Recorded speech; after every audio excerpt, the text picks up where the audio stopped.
కడప జిల్లా బద్వేల్ మున్సిపాలిటీ పరిధిలోని అన్ని ప్రభుత్వ కార్యాలయాలు, అన్ని ప్రభుత్వ ప్రైవేటు పాఠశాలలు, అన్ని సంస్థల్లో 79వ స్వాతంత్ర దినోత్సవ వేడుకలను అత్యంత ఘనంగా నిర్వహించారు. ఇందులో భాగంగా స్థానిక మున్సిపల్ కార్యాలయంలో బద్వేల్ ఎమ్మెల్యే డాక్టర్ సుధా చేతుల మీదుగా జాతీయ పతాకాన్ని ఆవిష్కరించారు. ఈ సందర్భంగా వారు మాట్లాడుతూ, భారతదేశం మన అందరినీ ఎందరో మహానుభావులు తమ రక్తాన్ని చిందించి తమ ప్రాణాలను అర్పించి మన దేశానికి స్వాతంత్ర్యం తీసుకొచ్చారన్నారు. ప్రతి భారతీయుడు దేశం పట్ల అంకితభావంతో కలిగి ఉండాలన్నారు.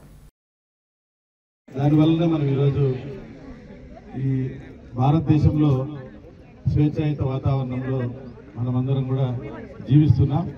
మరి భారత రాజ్యాంగము చాలా గొప్పది, విశిష్టమైనది.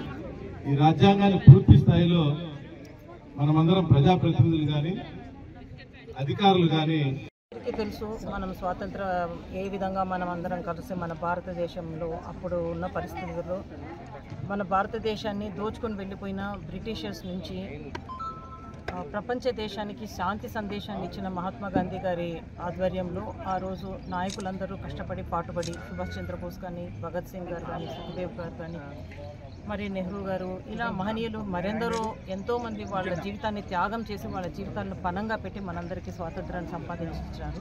అప్పటి నుంచి ఇప్పటి వరకు కూడా మన భారతదేశం వాళ్ళు వదిలి వెళ్ళిపోయినప్పుడు మన భారతదేశం అత్యంత పేదరికంలో ఉన్నది. ఆ రోజు నుంచి ఈ రోజు ప్రపంచంలో ఒక 4th లార్జెస్ట్ ఎకానమీగా మనం ఎదగడం జరిగింది. ఈ మొత్తం ప్రయాణం అంతట్లో కూడా మనమందరం కూడా కష్టపడి ఈ రోజు వరకు మనం పురోగతి సాధించాము.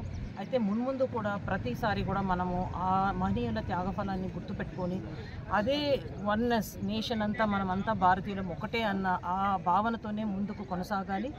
మరింత అభివృద్ధి మన దేశంలో సాధించుకోవాలి. ప్రపంచ దేశాలతో పోటీ పడుతూ మనం ఎదిగిన దేశంగా మనము ఏ రోజైతే వెళ్తామో ఆ రోజే వాళ్ళందరి త్యాగానికి మనం నిజమైన న్యాయం చేసిన వాళ్ళం అవుతామని మీ అందరికీ తెలియపరుచుకుంటూ, ఎప్పుడైనా కూడా ప్రాంతీయ జాతి కుల మతాల విద్వేషాలను పక్కన పెట్టి మనమందరం కూడా ఈ జెండా కింద భారతదేశం అన్నది గుర్తుపెట్టుకొని దేశ పురోగతికి పాటుపడాల్సిన బాధ్యత మనందరిపైన ఉంది పౌరులు కానీ గుర్తు చేసుకుంటూ మీకు అందరికీ ధన్యవాదాలు తెలుపుకుంటున్నాను. ప్రజలందరికీ స్వాతంత్ర దినోత్సవ శుభాకాంక్షలు.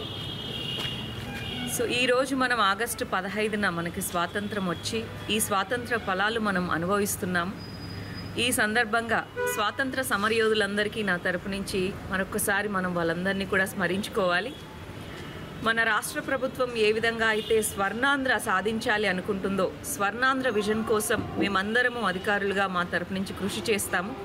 ప్రజలందరూ కూడా అభివృద్ధి పథంలో నడవాలని, స్వర్ణాంధ్ర విజన్ వైపు మనమందరం ముందుకు సాగాలని కోరుకుంటూ మరొకసారి అందరికీ స్వాతంత్ర దినోత్సవ శుభాకాంక్షలు.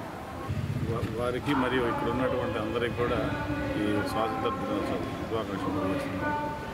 మనం ఈరోజు ఇంత ఆహ్లాదకరంగా జీవిస్తున్నాము, ఇంత అభివృద్ధి కార్యక్రమంలో జరుగుతున్నాయంటే ఈ మన నాయకులు ఎవరైతే స్వాతంత్ర సమరయోధులు ఎవరైతే ఉన్నారో, దేశ నాయకులు, దేశభక్తి నాయకులు, వాళ్ళు తెచ్చినటువంటి ఫలితాలే మనం ఈరోజు అనుభవిస్తున్నాం.